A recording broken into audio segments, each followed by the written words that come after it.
Hello hi നമസ്തേ നമസ്കാരം. ഇന്ന് നമുക്ക് പെട്ടെന്ന് ഉണ്ടാക്കിയെടുക്കാവുന്ന ഒരു പച്ചമുളക് അച്ചാറിൻ്റെ റെസിപ്പിയുമായിട്ടാണ് അമ്മ വന്നിരിക്കുന്നത്. ഇതൊരു spicy at the same time സ്വീറ്റുമൊക്കെ ആയിട്ടുള്ള ഒരു പിക്കിളാണ്. എനിക്ക് വളരെ ഇഷ്ടപ്പെട്ടു. ടേസ്റ്റ് ചെയ്തപ്പോൾ ശരിക്കും ചപ്പാത്തിയുടെ കൂടെയോ ചോറിൻ്റെ കൂടെയോ ഈവൻ നമ്മുടെ സദ്യയ്ക്ക് പോലും വിളമ്പാൻ പറ്റുന്ന ഒരു റെസിപ്പി തന്നെയാണിത്. വളരെ സ്വാദിഷ്ടമായ ഈ ഒരു പിക്കിളുണ്ടെങ്കിൽ വയറ് നിറയെ ചോറുണ്ണാം, വേറെ ഒന്നും വേണ്ട എന്ന് തന്നെ പറയാം. പിന്നെ ഞാൻ പറഞ്ഞ പോലെ തന്നെ നമ്മുടെ കേരള സദ്യയിൽ ഇലയിലും വിളമ്പാൻ പറ്റിയൊരു അച്ചാറാണിത്. സ്ഥിരമായി സദ്യയിലുള്ള ഇഞ്ചി, നാരങ്ങ, മാങ്ങ പിക്കിളിൽ നിന്നും വളരെ വ്യത്യസ്തമായ രുചിയിലുള്ള ഒരു പിക്കിൾ തന്നെയാണിത്. അപ്പോൾ നിങ്ങളെല്ലാവരും തീർച്ചയായും ഇത് ട്രൈ ചെയ്ത് നോക്കുക. ഇപ്പോൾ തന്നെ കറി വിത്ത് അമ്മ ചാനൽ നിങ്ങൾ സബ്സ്ക്രൈബ് ചെയ്യാൻ മറക്കരുത്. സബ്സ്ക്രൈബ് ചെയ്തവരാണെങ്കിൽ നമ്മളുടെ റെസിപ്പി കണ്ടതിന് ശേഷം ലൈക്കും കമൻറ്റും ഷെയറും കൂടി തരിക. നിങ്ങളുടെ ഓണസ്റ്റ് ആയിട്ടുള്ള ഫീഡ്ബാക്ക് ഞങ്ങൾക്ക് ആവശ്യമാണ്. ഓക്കെ, അപ്പോൾ അമ്മയുടെ പച്ചമുളക് അച്ചാറിലേക്ക് ഒരു പാനിലേക്ക് ഒരു 2 ടേബിൾ സ്പൂൺ നല്ലെണ്ണ ചേർത്ത് കൊടുക്കാം.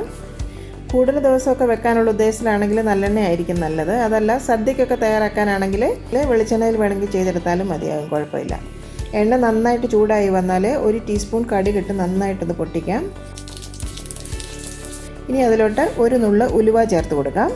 ഉലുവ മൂത്ത് മണമൊക്കെ വന്നു കഴിഞ്ഞാൽ 1-2 തണ്ട് കറിവേപ്പില കൂടി നമുക്ക് ചേർക്കാം. ഒരു ചെറിയ കഷ്ണം ഇഞ്ചി ഇതുപോലെ നീളത്തിൽ അരിഞ്ഞതാണ്, അതുകൂടി ചേർത്ത് കൊടുക്കാം. ഒന്ന് നന്നായിട്ട് തന്നെ മൂത്ത് വരണം.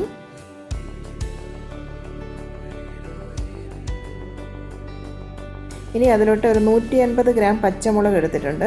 ഇതൊന്ന് നെടുകെ ഒന്ന് കീറി എടുത്തിട്ടുണ്ട്. ഇതിപ്പോൾ നല്ല എരിവുള്ള ഒരു ടൈപ്പ് മുളകാണ് കേട്ടോ. ഏത് മുളക് വേണമെങ്കിലും എടുക്കാം.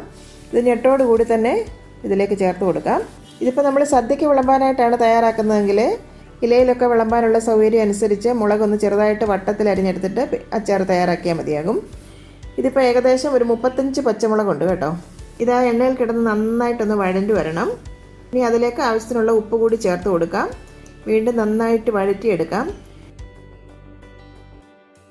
മുളക് ഇപ്പോൾ ഒന്ന് നന്നായിട്ട് വഴണ്ടി വന്നിട്ടുണ്ട്. ഇനി അതിലോട്ട് ഒരു 1/4 ടീസ്പൂൺ മഞ്ഞൾപ്പൊടി കൂടി ചേർക്കാം. കൂടാതെ ഒരു 1/2 ടീസ്പൂൺ കായപ്പൊടി കൂടി ചേർത്ത് കൊടുക്കാം. കായമൊക്കെ മൂത്ത് ഒന്ന് മണം വന്നു കഴിഞ്ഞാൽ അതിലോട്ട് ഒരു 100 ഗ്രാം വാളൻപുളിയാണ്, അത് വെള്ളത്തിൽ അലിയിച്ച് വെച്ചിരുന്നതാണ്. അത് പിഴിഞ്ഞ് അതിൻ്റെ വെള്ളം ഇതിലേക്ക് ചേർത്ത് കൊടുക്കാം. നന്നായി തന്നെ ഇളക്കി കൊടുക്കാം. ഇത് നന്നായി തിളച്ചൊന്ന് കുറുകി വരണം കേട്ടോ. ഉപ്പൊക്കെ ഒന്ന് ചെക്ക് ചെയ്ത് നോക്കാം.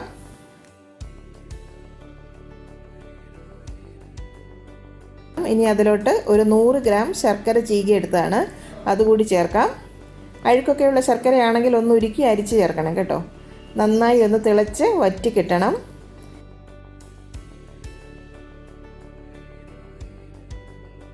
ഏതാണ്ടൊന്ന് കുറുകി വന്നിട്ടുണ്ട്, കണ്ടില്ലേ? കുറച്ചും കൂടി ഒന്ന് വറ്റിക്കോട്ടെ.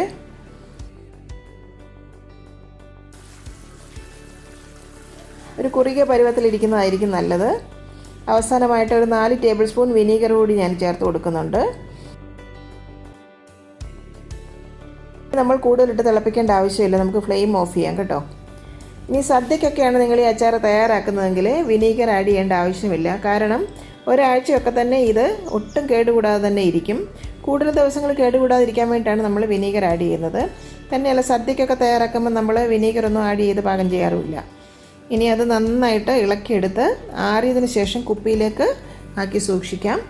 വളരെ സ്വാദിഷ്ടമായ ഒരു അച്ചാറാണിത് കേട്ടോ. ആ പച്ചമുളകിൻ്റെ ആ ഒരു എരിവും പിന്നെ പുളിയും മധുരവും എല്ലാം കൂടെ വരുമ്പം ഞാൻ പറഞ്ഞല്ലോ, ഓണസദ്യക്ക് വിളമ്പാനും പറ്റിയ ഒരു അച്ചാർ തന്നെയാണ്. അപ്പോൾ ഈ വരുന്ന ഓണത്തിന് ഈ ഒരു അച്ചാർ ഒന്ന് ഉണ്ടാക്കി നോക്കി ഇലയിൽ നിങ്ങൾ വിളമ്പണം. അത്ര സ്വാദാണ് ഇതിന്. നിങ്ങൾക്ക് ഉണ്ടാക്കി നോക്കുമ്പോൾ മനസ്സിലാകും. ഈ ഒരു അച്ചാർ ഉണ്ടെങ്കിൽ നമ്മൾ വയറ് നിറയെ ചോറുണ്ടാലും അറിയില്ല. ഉണ്ടാക്കി നോക്കി നിങ്ങൾക്ക് ഇത് ഇഷ്ടപ്പെടുകയാണെങ്കിൽ ഞങ്ങളുടെ കമൻറ്റ് ബോക്സിൽ ഒരു വരിയെങ്കിലും ഒന്ന് എഴുതാൻ മറക്കരുത്. നിങ്ങളുടെ കമൻസും ഫീഡ്ബാക്കും ഒക്കെ വായിക്കുമ്പോഴാണ് ഞങ്ങൾക്ക് തികച്ചും സന്തോഷമാകുന്നത് കേട്ടോ. കറി വിത്ത് അമ്മയുടെ ഇന്നത്തെ റെസിപ്പി നിങ്ങൾക്ക് ഇഷ്ടമായെന്ന് ഞങ്ങൾ പ്രതീക്ഷിക്കുന്നു. നിങ്ങളിൽ ഒരുപാട് പേര് ഈ റെസിപ്പീസ് എല്ലാം ട്രൈ ചെയ്ത് നോക്കി സക്സസ് ആയി എന്നറിയുന്നതിൽ ഞങ്ങൾക്ക് വളരെയധികം സന്തോഷം. നിങ്ങൾ ആഗ്രഹിക്കുന്ന ഏതെങ്കിലും റെസിപ്പി അമ്മ വഴി കാണാൻ നിങ്ങൾക്ക് താല്പര്യമുണ്ടെങ്കിൽ ഞങ്ങളെ തീർച്ചയായും ഫീഡ്ബാക്സ് വഴി അറിയിക്കണം. ഞങ്ങൾ അത് ഞങ്ങളുടെ റെസിപ്പീസിൽ ഇൻക്ലൂഡ് ചെയ്യുന്നതായിരിക്കും. കറി വിത്ത് അമ്മ ഇതുവരെ സബ്സ്ക്രൈബ് ചെയ്യാത്തവരായ ആരെങ്കിലും ഉണ്ടെങ്കിൽ തീർച്ചയായും സബ്സ്ക്രൈബ് ചെയ്യണം. ഞങ്ങളുടെ റെസിപ്പീസ് ട്രൈ ചെയ്ത് നോക്കി നിങ്ങൾക്ക് ഇഷ്ടമാവുകയാണെങ്കിൽ തീർച്ചയായും വീഡിയോസ് ലൈക്ക് ചെയ്ത് ഷെയർ ചെയ്ത് ഞങ്ങളെ സപ്പോർട്ട് ചെയ്യണം. വീണ്ടും മറ്റൊരു റെസിപ്പിയുമായി വരുന്നവരെ നന്ദി, ഗുഡ് ബൈ.